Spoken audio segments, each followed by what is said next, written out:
First ever factory outlet Mukunda jewellery KPHP Kothapet Khammam Somajiguda Hanamkonda. నమస్తే, మీరు చూస్తున్న సుమన్ టీవీ. నేను మీ కీర్తి. మనతో పాటు ప్రముఖ ఆస్ట్రాలజర్ గోరుగుంట్ల సురేష్ బాబు గారు ఉన్నారు. నమస్తే సురేష్ బాబు గారు. కీర్తి గారు నమస్కారం అండి. సో ఉగాది స్టార్ట్ అయిపోయింది, మార్చ్ రాశి ఫలాలు అయిపోయాయి, ఇక ఏప్రిల్ రాశి ఫలాలు మీరు ఏం చెప్తారని ఎదురు చూస్తున్నారు. షష్టగ్రహ కూటమి వల్ల చాలా టెన్షన్లో ఉన్న వారు కాస్త రిలాక్స్ ఇప్పుడే అవుతున్నారు. కరెక్ట్గా అండి. అది మనకేమంటారండి, షష్టగ్రహ కూటమి గురించి అంత ఎక్కువగా ఇబ్బంది పడిన అవసరం లేదు. అది కామన్ అండి. గోచారంలో ఎప్పుడు జరుగుతూనే ఉంటే పెనామినా 2 గ్రహాలు 3 గ్రహాలు 4 గ్రహాలు జరుగుతూనే ఉంటాయి. అందరూ చాలా మంది ప్రిడిక్షన్ చేశారు. అది దాని గురించి ఇంకా ఆల్మోస్ట్ అయిపోయింది కాబట్టి, బట్ కొన్ని రాసుల వారికి ఇంపాక్ట్ అయితే పడిందండి. బట్ అంటే అది little short duration, 2 to 3 days కొంతమందికి, 1 week 10 days కొంతమందికి ఉంది. ఎవరికైతే మీనరాశి వాళ్ళు, తర్వాత కన్య రాశి వాళ్ళు నాకు ఎక్కువ ఫోన్లు వచ్చాయండి వాళ్ళ దగ్గర నుంచి. ఎందుకంటే వాళ్ళకి హెవీ ప్రెషర్ ఉంటుంది, అన్పెక్యులారిటీ. తర్వాత ఈ మధ్య రీసెంట్ కాల్స్ కూడా వస్తున్నాయి, ఊరు కార్చుకుంటున్నాం, గొడవ పడుతున్నాం అండి, కొన్ని అనవసరమైన చికాకులు. బట్ ఇది అంత సీరియస్గా ఇబ్బంది పెట్టేది కండిషన్ అయితే కాదు. మనం దాని గురించి చెప్పుకున్నాం కాబట్టి ఇప్పుడు అయిపోయింది. మేషరాశి వాళ్ళకి మనం చూసుకుంటే రైట్. సో ఏప్రిల్లో మేషరాశి వారికి ఎలా ఉందండి? ఇందులో అశ్విని 1, 2, 3, 4 పాదాలు, భరణి 1, 2, 3, 4 పాదాలు, కృతిక ఫస్ట్ పాదం అంతా మనకి మేషరాశిలో ఉంటాయండి. పేరు బలం కనుక మనం చూసుకుంటే చూ, చే, చో, లా, లీ, లు, ఏ, లో, ఆ అన్న అక్షరాలు పేర్లు వాళ్ళంతా కూడాను మనకి మేషరాశిలో ఉంటారు. మన ఇందులో గ్రహస్థితిని అంటే ప్లానెటరీ మూవ్మెంట్ ఎలా ఉంది, ట్రాన్సిట్ ఆఫ్ ది ప్లానెట్స్ అనమాట. సూర్యుడు వచ్చేటప్పటికి మేషరాశిలో వెళ్తున్నారండి. అది ఏప్రిల్ 14వ తారీఖున. బుధుడు మీనరాశిలో ఉంటాడు, శుక్రుడు కూడా మీనరాశిలోనే ఉంటాడు. కుజుడు వచ్చేటప్పటికి కర్కాటక రాశిలో. వీళ్ళకి ఏప్రిల్ జూన్ వరకు ఉంటారండి.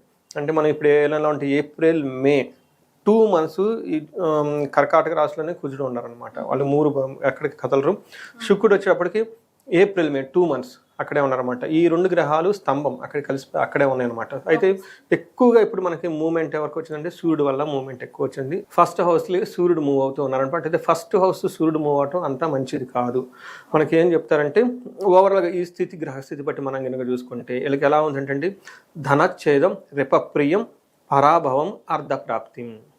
అంటే మనం కనుక చూసుకుంటే వీళ్ళకి సూర్యుడి వల్ల ధనం నష్టం పోవటము, లేదంటే వాళ్ళకు చేసే ఉద్యోగంలో బాగా స్ట్రెస్ రావటము, లేదంటే ఉద్యోగం కోల్పోవటము, తర్వాత పరాభవము, అవమానాలు జరిగే అవకాశం ఎక్కువగా ఉంటుంది. కానీ శుక్రుని వల్ల ధనం రావాల్సిన ధనము కొంచెం ఆగిపోయే అవకాశం ఎక్కువగా ఉంటుంది. మనం అయితే కుజుని వల్ల ఏమవుతుందంటేనండి, శత్రువులతో కలిసి కూర్చొని కనుక మాట్లాడుకుంటే వీళ్ళతో విజయం అవుతుంది. మనం ఈ ప్రకారంగా మనం చూసుకుంటే సన్ ఫస్ట్ హౌస్లో ఉండటం అనేది మంచిది కాదండి. మనకేం చెప్తారంటే దేహార్తి స్వతతం కాల సంతాప కాలతీక్రమణ భోజనం బంధుమిత్ర సుహృద్వేష చంద్రరాశిగతో సూర్య అని చెప్పినట్టు, రవో అని చెప్పినట్టు. రవి గనక వాళ్ళ జన్మరాశిలో గనక ఉంటే ఏమవుతుందంట, దేహార్తి శారీరకంగా చాలా అలసటగా ఉంటారు. సతతం కాలాతిక్రమణ భోజనం, సంతాప కాలాతిక్రమణ భోజనం అంటే వీళ్ళకి సంబంధించిన వాళ్ళు ఎవరో ఒకళ్ళు ఇబ్బంది పడుతూ ఉంటే వాళ్ళకి సింపతిక్గా వీళ్ళు కూడా ఇబ్బంది పడాల్సిన సిచ్యువేషన్ ఉంటుంది. టయానికి భోజనం చేయరు. బంధుమిత్ర సుహృద్వేష అంటే బంధువులతోటి, మిత్రులతోటి, ఫ్రెండ్స్ తోటి గొడవలు పడుతూ ఉంటారు అనమాట. అంటే మనం ఇక్కడ ఏం చెప్తారంటే సూర్యుడు ఫస్ట్ హౌస్లో ఉండి 7th హౌస్లో దృష్టి ఉండటం వల్ల భార్యకు కానీ లేదంటే ట్రావెల్లో కనుక ఎక్కువ ఇబ్బందులు పడే అవకాశం ఎక్కువగా ఉంటుంది. ట్రావెల్ కనుక చేస్తే ఆ ట్రావెల్లో బాగా ఇబ్బందులు పడటము, లేదంటే చిన్న యాక్సిడెంట్ అవ్వడము, భార్యకు సంబంధించిన విషయాల్లో హెల్త్ కాంప్లికేషన్స్ ఉండే అవకాశం ఎక్కువగా ఉంది. ఇక్కడ ఒకటి ఇంపార్టెంట్ పాయింట్ ఏమంటే కాల అతిక్రమణ భోజనం చాలా మందికి ఇంపార్టెంట్. అండ్ మనకి పరిహారాలు అడుగుతూ ఉంటారు నన్ను. పరిహారాలు ఈ గుడికి వెళ్ళండి, ఆ గుడికి వెళ్ళండి, ఇది ఓకే, మనం ఉన్న పాజిటివ్ ఎనర్జీ పెంచుకోవడానికి. మంత్రాలు చాంటింగ్లు చేయమని చెప్తాం, ఎందుకంటే మన మైండ్ స్ట్రాంగ్గా ఉండాలని. వీటన్నిటికంటే ముందు మన day to day life style అంటే చాలా ఇంపార్టెంట్ అండి. మన ఉదయాన్నే నిద్ర లేకపోవటం, సంధ్యావందనం చేసుకోవటం, లేదంటే చక్కగా స్నానం చేసి యోగా మెడిటేషన్ చేసుకోవటం, ఆధ్యాత్మిక ఉండటం చాలా ఇంపార్టెంట్. వీటికంటే కూడా ఇంకా ముఖ్యమైనది టయానికి భోజనం చాలా ఇంపార్టెంట్ అండి. ఎవరైతే టయానికి భోజనం చేస్తూ ఉంటారో గ్రహదోషాలు వాళ్ళని పీడించవు. ఎవరైతే టయానికి భోజనం చేయకుండా ఆ తిన్న భోజనం సరైన భోజనం కాకుండా ఏది పడితే అది ఫుడ్ తింటూ ఉంటారో వీళ్ళకి గ్రహాలు పీడిస్తాయండి. ఓకే, అది సింబల్. ఒక వ్యక్తి మనకి రామాయణంలో కూడా చెప్తా ఉంటారు, మనకి శబరి రాముడు కనపడగానే ఫస్ట్ భోజనం చేస్తున్నావా, భోజనం చేసావు అని అడుగుతుంది. ఎందుకు అడిగిందండి? ఆ ఒక్క పని కరెక్ట్గా చేస్తుంటే గ్రహాలు వాళ్ళని బాధపెట్టారు. మీరు గమనించండి, కొంతమంది హార్బుల్గా వర్క్ చేస్తారు, టయానికి నిద్ర లేగరు, ఎప్పుడు పడితే అప్పుడు నిద్ర లేస్తారు, ఎప్పుడు పడితే అప్పుడు ఫుడ్ తింటారు, ఏది పడితే అది తింటారు, ఒకసారి వాళ్ళు ఏదో దేశం కోసం అందరి గురించి త్యాగాలు చేస్తుంటే భోజనం మీద సాక్రిఫైస్ చేస్తారు. మరి అలా చేసిన వాళ్ళు సక్సెస్ అవ్వరండి. మీరు గమనించండి, at the one fine day they will quit that job or position. అంటే భోజనం వల్ల గ్రహాలు అనుకూలించవు, మీరు చెప్పేది ఆ పాయింట్. మనం రివర్స్గా అనుకుంటామేమో ఇన్ని రోజులు, అంటే గ్రహాలు అనుకూలించట్లేదు కాబట్టి టైంకి తినలేకపోతున్నాం. సో వైస్ వర్సా అండి, గ్రహాలు మనం పుల్ చేస్తూ ఉంటాయి ఎప్పటికప్పుడు బ్యాక్ సైడ్లో, బట్ మనం తింటూ ఉండాలి.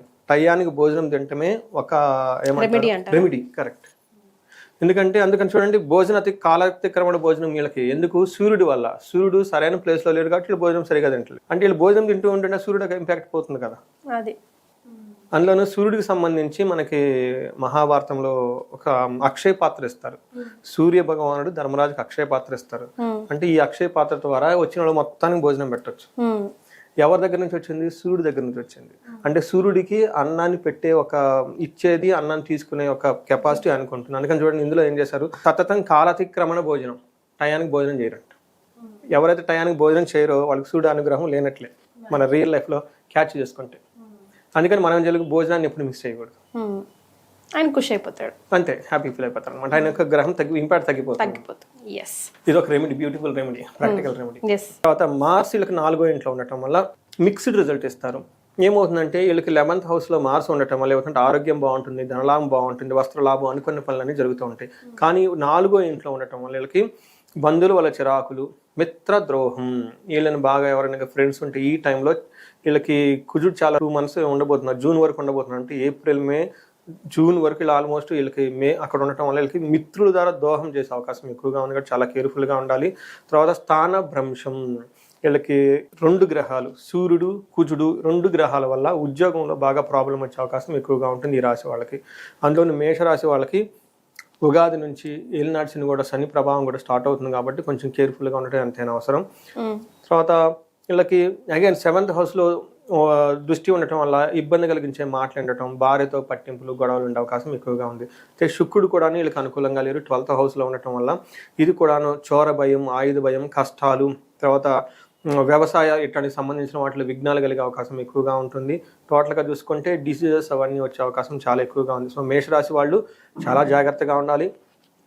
షష్టగ్రహ కూటం వల్ల కూడాను వీళ్ళకి ఎఫెక్ట్ ఉంటుంది. ఎందుకంటే వీళ్ళ రాశి నుంచి 12వ ఇంట్లో 6 గ్రహాలు ఉంటాయి. 6 కాకుండా తర్వాత గ్రహాలన్నీ పోతూ ఉంటాయి కాబట్టి, బట్ ఎక్కువ మేజర్ గ్రహాలు ఉండటం వల్ల 12వ స్థానాన్ని వ్యయస్థానం, మోక్షస్థానం, ఖర్చులు, విపరీతమైన ఖర్చులు ఉండటము, హాస్పిటల్కి వెళ్ళటం, ఇవన్నీ జరిగే అవకాశం ఎక్కువగా ఉంది. కాబట్టి ఈ రాశి వాళ్ళు అట్లీస్ట్ 15th నుంచి ఏప్రిల్ 15th నుంచి 25th వరకు ఈ 10 days ఈయన యొక్క ఇంటెన్సిటీ చాలా ఎక్కువగా ఉంటుంది.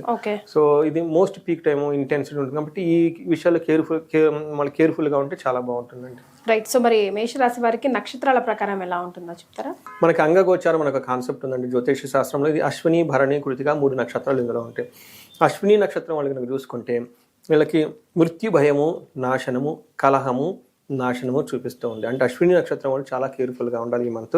మనం ఇప్పటిదాకా చెప్పుకున్నట్లు గ్రహస్థితి వల్ల అయితేనేమి, వీళ్ళకి షష్ఠగ్రహ కూటం అయితేనేమి కొంచెం కేర్ఫుల్గా ఉండాలి ఈ మంత్. బట్ ఓవరాల్గా సౌఖ్యంగా ఉంటారు, టెన్షన్ పడిన అవసరం లేదు. తర్వాత భరణి నక్షత్రం వాళ్ళకి మృత్యు భయము, కలహము, క్షేమము, సౌఖ్యము.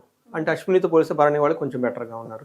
కృతికా నక్షత్రం వాళ్ళకి లాభం బాగుంటుంది, సౌఖ్యంగా ఉంటుంది, క్షేమంగా ఉంటారు. పరవాసం, ఫారిన్ వెళ్ళాలి అని ఎవరైనా కనుకుంటే వాళ్ళకి చాలా బాగుంటుంది. బట్ కృతికా నక్షత్రం వల్ల ఒక 15 days ఏప్రిల్ 14th తర్వాత వీళ్ళకి మృత్యు భయం ఉండే అవకాశం ఎక్కువగా ఉంది.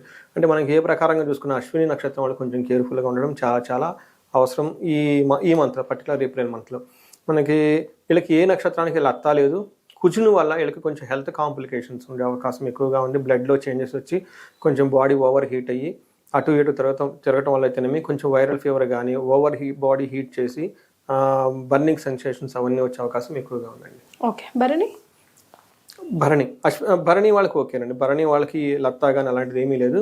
భరణి వాళ్ళు అశ్వినితో పోలిస్తే చాలా బెటర్గా ఉంది. రైట్. మరి వీరికి ఏం రెమెడీస్ వచ్చేస్తారు సురేష్ గారు? వీళ్ళకి సూర్య భగవానుడు, తర్వాత కుజుడు, 2 క్రూర గ్రహాలండి. 2 వీళ్ళకి సరిగా లేవు. అయితే మనకి బుధుడు, శుక్రుడు బాగున్నారు. అంటే 2 గ్రహాలు పాజిటివ్గా ఉన్నాయి, 2 గ్రహాలు నెగిటివ్గా ఉన్నాయి. బట్ ఈ నెగిటివ్గా ఉన్న గ్రహాల యొక్క ఇంపాక్ట్ చాలా ఎక్కువగా ఉంటుంది.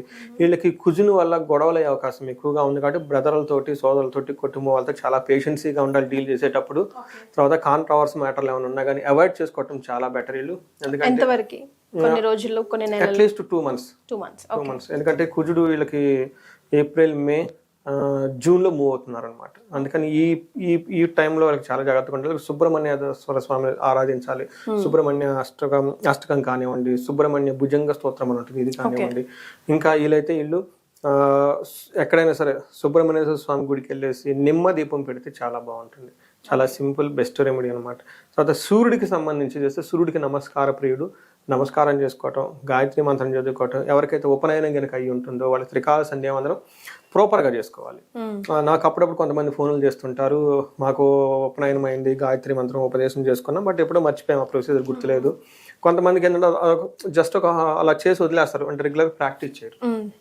కొంతమంది చేస్తారు డిఫరెంట్ ప్యాటర్న్, అలా కాదు, టోటల్ ఫుల్ సీక్వెన్స్ ఉంటుంది అనమాట. అది తెలుసుకొని, అంటే ఉపనయనం మనకి సంధ్యావందనం బిగినింగ్ నుంచి ఎండ్ వరకు ఒక ప్రొసీజర్ ఉంటుంది అనమాట. ఆ స్టెప్స్ ఉంటాయి. ఈ స్టెప్స్ అన్ని ప్రాపర్గా కనుక చేసుకుంటే చాలా చాలా బాగుంటుంది. ఇంకా పెద్దవాళ్ళు ఎవరైనా కనుక ఇంట్లో ఉంటే, మృత్యు భయము ఇలాంటివన్నీ ఇంట్లో ఉంటే అగ్నిహోత్రం మీద ది బెస్ట్ అండి. చాలా సింపుల్, ఎవరైనా చేసుకోవచ్చు. ఇందులో మనకి ముసలి వాళ్ళ దగ్గర నుంచి, పిల్లల దగ్గర నుంచి, యంగస్టర్ దగ్గర నుంచి కానీ ఎవరైనా చేసుకోవచ్చు. చాలా ఈజీ, సింపుల్ ప్రొసీజర్. ఇది చేసుకుంటే చాలా చాలా బాగుంటుంది. ప్రొఫెషన్లో బాగా ఇబ్బంది పడేవాళ్ళు, బాస్ నుంచి బాగా ప్రాబ్లం ఉన్నవాళ్ళు ఆదిత్య హృదయ స్తోత్రం కనుక రెగ్యులర్గా చదువుకుంటుంటే బాగుంటుంది. ఇవి కాకుండా వాళ్ళు సీరియస్గా కనుక ఏమైనా కన్సర్న్స్ ఉంటే వాళ్ళు శ్రీకాళహస్తి కానివ్వండి, శ్రీశైలం కానీ వెళ్ళేసి స్పర్శలింగ దర్శనం చేసుకోవటము, అమ్మవారికి చండీ అక్కడ హోమం చేస్తారండి, చాలా బాగా చేస్తారు. అదంతా చేసుకుంటూ ఉంటే బాగుంటుంది. ఇంకెవరైనా కనుక ఏదైనా కనుక సమస్యలు ఉంటే ఇండివిజువల్గా మనకి కనెక్ట్ అయితే వాళ్ళ జాతక చక్రం చూసి వాళ్ళకి గైడెన్స్ ఇవ్వచ్చు. ఇది మ్యారేజెస్ కాబట్టి ఎక్కువ మంది పెళ్లి కాని వాళ్ళు ఎవరైనా ఉన్నా, మ్యారేజ్కి సంబంధించిన దోషాలు ఏమైనా ఉన్నా కానీ వాటికి సంబంధించిన జపాలు, గ్రహశాంతి చూసుకోవచ్చు. అది ఇండివిజువల్ స్పెసిఫిక్ గా ఉంటుంది. Thank you so much Suresh Babu garu. April నెలలో మేషరాశి వారికి ఎలా ఉంటుందో తెలియజేశారు. ధన్యవాదాలు.